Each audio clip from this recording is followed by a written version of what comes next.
Les dragons barbus sont les lézards de compagnie les plus populaires au monde.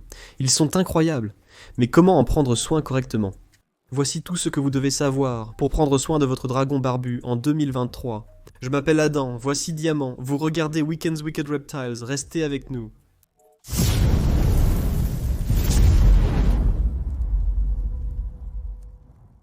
Si vous avez regardé plus d'une ou deux vidéos de la chaîne, vous avez sûrement déjà vu Diamant, mon co-animateur. Ceci est un dragon barbu centralien, un Pogona viticeps, et c'est de cela dont nous allons parler aujourd'hui. L'espèce de dragon barbu la plus courante, et les dragons barbus ne sont peut-être concurrencés que par les geckos léopards, sont les lézards de compagnie les plus populaires au monde, et il y a de très bonnes raisons à cela. Mais s'occuper d'un dragon barbu n'a pas besoin d'être aussi difficile que vous pourriez le penser. Malgré quelques obstacles, je vais vous expliquer directement comment procéder. Commençons par la taille, car la taille est peut-être la chose la plus importante en général quand on regarde un animal pour la première fois. Est-ce que cet animal va être grand, petit, robuste? À quoi va-t-il ressembler? Eh bien, à mon avis, les dragons barbus ont la taille parfaite. Ces animaux peuvent atteindre jusqu'à 60 cm, ou parfois être aussi petits que 40 cm. Mais en général, ils font autour de 50 cm. Donc, ils vont être environ 2 fois plus longs qu'un gecko léopard, et aussi beaucoup plus trapus. Ces animaux n'ont pas un corps très lourd, ils ne sont pas énormes, mais ils sont un peu plus robustes qu'un gecko léopard.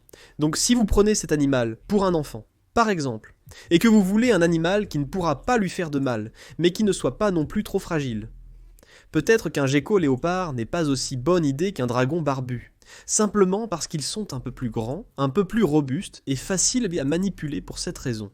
Ils ne sont pas fragiles, ou du moins, ils ne donnent vraiment pas cette impression. Maintenant, parlons de la taille du terrarium. Comment aménager l'espace pour votre dragon barbu à la maison? Voici un guide d'entretien pour vous aider. Si vous voulez tout savoir à ce sujet, de A à Z, comment en installer un, mais vous allez vouloir commencer avec un terrarium d'au moins 120 gallons. Je sais que PetSmart vous dira qu'il faut un aquarium de 75 gallons. Ces gens-là sont à côté de la plaque, et ils n'ont pas mis à jour leur guide de soins depuis 1999. Ce n'est tout simplement pas correct. Vous ne pouvez pas garder un dragon barbu adulte dans un aquarium ou quelque chose de cette taille-là.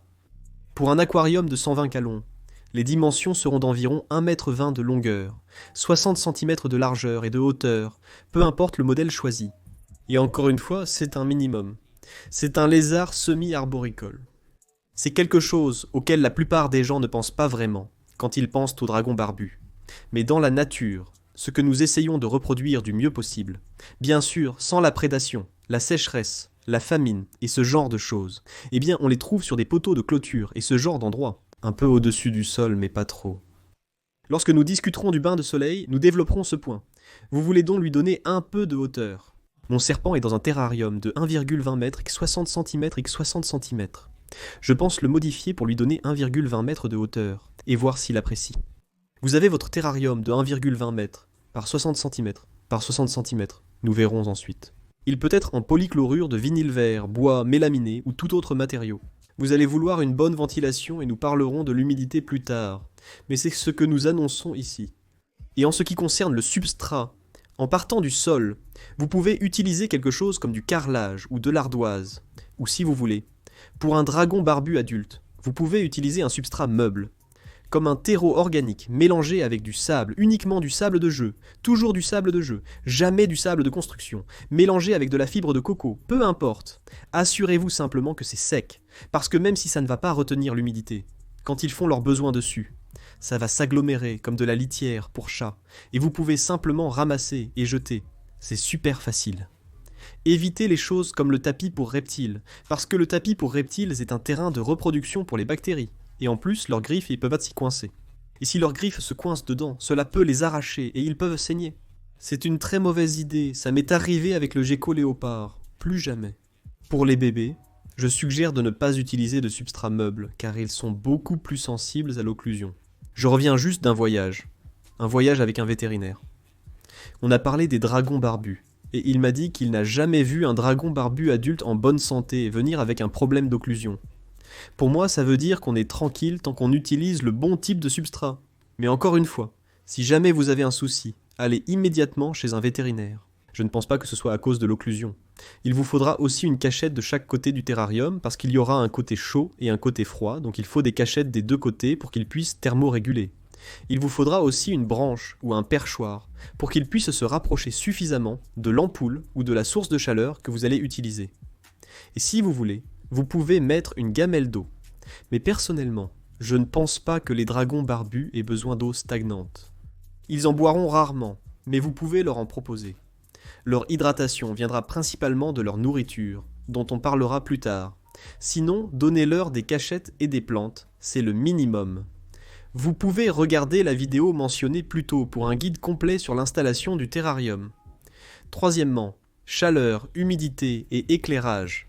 Comme tous les reptiles, ces animaux sont des ectothermes, c'est-à-dire qu'ils ne peuvent pas produire leur propre chaleur corporelle. C'est un point très important. C'est pourquoi vous avez besoin de chaleur, d'humidité et d'éclairage. Pour la chaleur, j'utilise une ampoule chauffante halogène. La puissance dépend de la distance entre la lampe et le point de chauffe, de la température ambiante et d'autres facteurs. À vous de tester. J'utilise une ampoule de 50 W au-dessus du point de chauffe. Vous souhaitez un gradient, n'est-ce pas? Le côté frais doit se situer entre 21 et 23 degrés Celsius. Le mien est généralement autour de 22 à 23 degrés Celsius en fonction du jour. Et puis, du côté chaud, vous voulez atteindre le milieu des 28 degrés, voire même aller jusqu'à 30 degrés. Encore une fois, c'est une zone de thermorégulation. Un gradient, c'est ce que j'essaye de dire ici. Donc, si la partie la plus chaude du côté chaud devient un peu trop chaude, ou si la partie la plus froide du côté frais devient un peu trop froide, ils ont beaucoup d'espace pour se déplacer. Et c'est pourquoi les grands terrariums sont toujours meilleurs, car ils offrent plus de zones et une gamme de gradients plus large. Maintenant, pour le point de basking, vous allez vouloir quelque chose de vraiment très chaud, et il y a beaucoup de débats. Certains disent 35 degrés, d'autres disent jusqu'à 50 degrés. Ce que je recommande, c'est autour de 40 degrés Celsius. Et si vous leur donnez une branche assez inclinée, vous allez leur offrir plusieurs zones. Le haut de la branche sera à 43 degrés, le bas à 38 degrés, et vous pourrez voir où ils préfèrent se placer. Ou alors, donnez-leur plusieurs branches, plusieurs zones de basking. Mais je recommande autour de 40 degrés Celsius. C'est ce qui fonctionne pour moi. C'est ce qui fonctionne pour Diamant. C'est ce qui fonctionne pour tous mes autres dragons barbus. Je pense que vous devriez peut-être commencer avec ça. Ou enfin, faites comme vous voulez, mais vous devriez. L'humidité, c'est une autre histoire. La différence entre un dragon barbu et par exemple un iguane, c'est que ce sont des animaux arides, ou plus arides. Ils ont besoin d'une humidité autour de 30 à 40%. À mon avis, 40 c'est raisonnable. La plupart des gens peuvent s'en sortir avec ça. Bien sûr, si vous vivez dans un endroit comme l'Arizona, ce sera beaucoup plus facile d'atteindre 20 ou 30%, ce qui est très bien pour un dragon barbu. Si vous vivez dans un endroit comme le sud de la Floride ou le sud de l'Ontario, là où je vis, c'est très humide, et parfois c'est difficile de faire baisser l'humidité.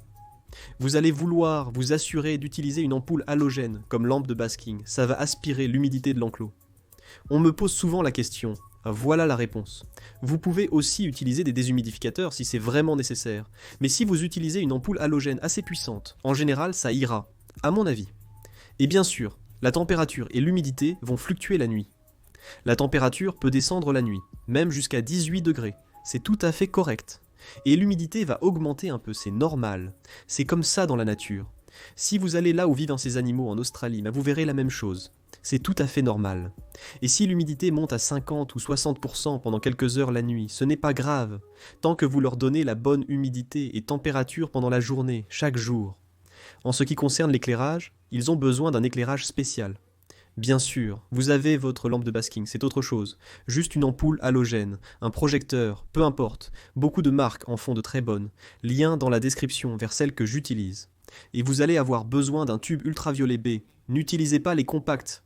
Les lampes fluorescentes compactes, ces trucs-là. N'utilisez pas ça, je ne plaisante pas. C'est inutile. Par contre, si vous utilisez un tube linéaire, voilà.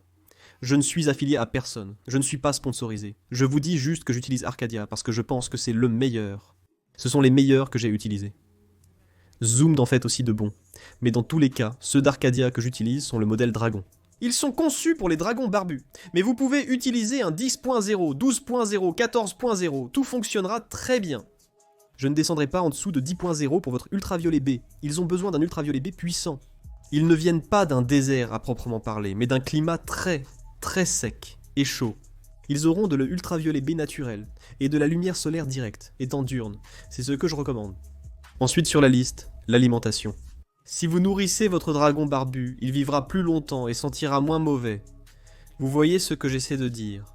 Nourrissez votre dragon barbu, et voici comment faire.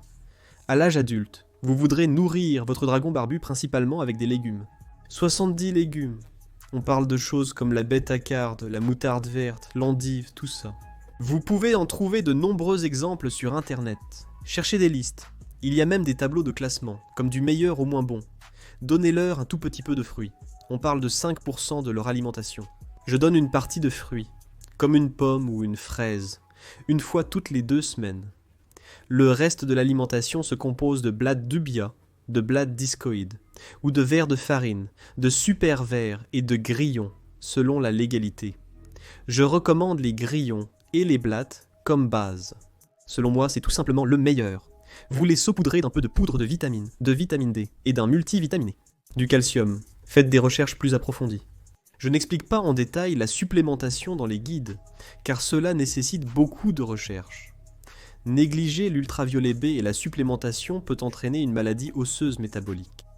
C'est terrible, il meurt lentement. Évitez cela en vous renseignant sur les suppléments alimentaires adaptés pour votre dragon barbu. Par exemple, tous les 2 ou 3 jours, je descends une salade, c'est principalement de la bêta-carde, de l'endive, et il y a un mélange printanier que j'achète dans mon magasin local qui ne contient pas d'épinards, ni de choux frisés. Ces choses-là ne sont pas bonnes, en grande quantité. Je vais juste la mettre là-dedans, parfois je leur donne quelques fraises ou autre chose, parce que j'ai beaucoup d'herbivores. Je fais juste une grande salade et je la donne à tout le monde. Les tortues, mon iguane à bande des Fidji et tout ça. Et puis, peut-être 2 fois par semaine, je lui donne des grillons. En général, je vais au magasin pour acheter des grillons, je les saupoudre, puis je les mets dedans. Il n'y a pas besoin de demander « Oh, combien tu en donnes ?» Ne vous inquiétez pas, ils mangeront jusqu'à ce qu'ils soient rassasiés, et à la fin de la nuit. S'il y a trop de grillons, enlevez-les pour ne pas les déranger la nuit, mais ne compliquons pas les choses. Parfois, je donne des blattes, des vers de farine, ou autres. C'est plus une question de bon sens que de calcul précis. Pas besoin de vous compliquer la vie. C'est amusant, ce ne sont pas des devoirs de maths. L'avant-dernier point concerne le comportement. Si vous n'aimez pas le comportement d'un animal, quel est l'intérêt de l'avoir ? C'est pour ça que j'adore les dragons barbus. Combien de fois a-t-il bougé ces 5 dernières minutes ? 0 fois, littéralement. Parfois, je m'assois à mon bureau et je monte une de ces vidéos. Il peut rester immobile pendant des heures, peu importe la durée. Parfois, s'il est très excité, après être resté sous son spot de chauffe presque toute la journée. Alors il va bouger beaucoup plus, donc vous pouvez avoir un animal qui va beaucoup se déplacer ou qui ne va pas bouger du tout. En gros, là ça dépend. Une fois qu'ils refroidissent, ils deviennent un peu plus lents, donc il ne faut pas les laisser dehors trop longtemps. Si votre chambre est à 24 degrés, vous pouvez laisser votre animal dans la pièce pendant que vous regardez un film de 3 ou 4 heures sans problème. Il n'y a aucun risque, même s'il fait froid dehors. Cependant, si votre chambre est à 18 degrés, je ne recommanderais pas de laisser votre dragon barbu dehors toute la journée. Pendant 3 ou 4 heures, ce n'est pas grave. La nuit, il fait froid, et les animaux ont besoin de chaleur pour se réchauffer et digérer. Il suffit d'utiliser son bon sens. Quant à leur comportement, ils ne perdent pas leur queue. Il est très improbable qu'ils vous mordent. Une barbe noire et un hochement de tête bouche ouverte peuvent signifier de la contrariété. Je n'ai jamais vu un dragon barbu en captivité agir ainsi. Si elles agitent les bras, c'est généralement un signe de soumission d'une femelle envers un mâle, indiquant qu'elle est prête à s'accoupler. Si un mâle le fait, c'est généralement qu'il se soumet, ou qu'il a peur. Et bien sûr, il ne faut jamais faire cohabiter des dragons barbus comme... Garder des femelles dans de grands enclos peut fonctionner, mais je déconseille complètement cette pratique. De plus, ne jamais mettre 2 mâles ensemble. Ils vont s'entretuer. Le matin, l'un d'eux sera écrasé contre la vitre, collé au tuyau. Vous devrez le décoller.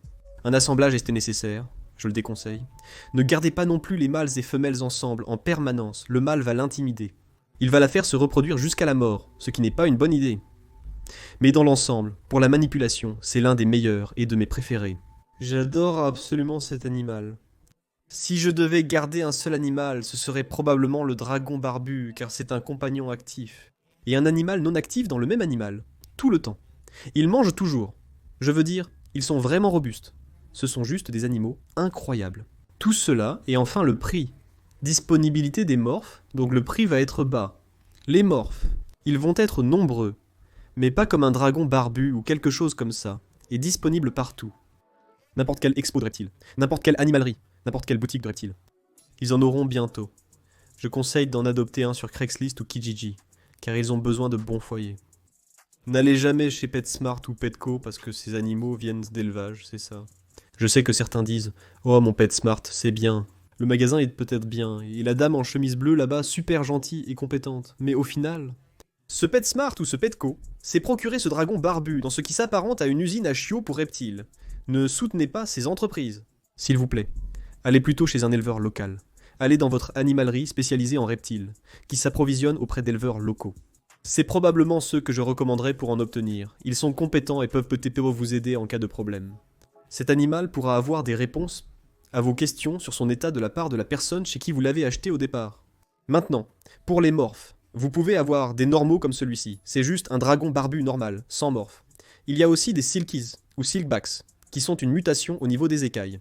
En bref, sans entrer dans les détails, je pense que les leaderbacks sont terribles. Il existe des mutations au niveau des écailles, et des couleurs chez les serpents. On peut trouver des zéros complètement blancs, des sunbursts, et toute une gamme de citrus. Il y en a une incroyable variété, tous magnifiques. J'en ai un naturel, comme on les trouve à l'état sauvage. Je suis heureux, j'adore cet animal. Mais il va coûter 40 €. À une expo ou peut-être moins, ça dépend. Si tu montes, et que tu prends un zéro, ça sera quelques centaines d'euros. Il y a plein de morphes. Ils vont être vraiment chers, ça dépend juste de ce que tu veux. Mais dans tous les cas, c'est à toi de choisir. Prends ce que tu veux, ce que tu aimes. Mais s'il te plaît, évite les silky ou silkback parce qu'ils n'ont pas d'écailles. Ils demandent beaucoup plus de soins. C'est juste. Un animal nécessitant beaucoup d'ultraviolet B sans écailles. Évite les silky. Ils ont l'air cool, mais c'est dégoûtant. Voilà. Donne-moi ton avis dans les commentaires. Prendrais-tu un dragon barbu? En as-tu un? Que recommanderais-tu aux autres commentateurs? Et les autres spectateurs? J'aimerais vraiment savoir. Apprenons ensemble sur les reptiles. Et bien sûr, merci d'avoir cliqué sur les boutons j'aime et s'abonner. Cela contribue grandement à définir et à populariser cette chaîne. Et merci aux abonnés Patreon. Vous avez des réductions sur les produits dérivés. Bon, le club des mordus, il porte le nom de Diamant, n'est-ce pas? Parce qu'il me mord toujours l'oreille. En réalité, mon chien me mord l'oreille parce que je porte souvent des boucles d'oreilles, qu'il prend pour de la nourriture. Il ne mord donc pas sans raison, et ce pour seulement 1 $ par mois. Pour seulement 1 $ par mois, vous avez accès à toutes ces vidéos sur Madagascar, vous en apprenez plus sur ma collection et vous soutenez la chaîne. Comme je fais des vidéos 2 fois par semaine, on se retrouve jeudi ou lundi. À la semaine prochaine.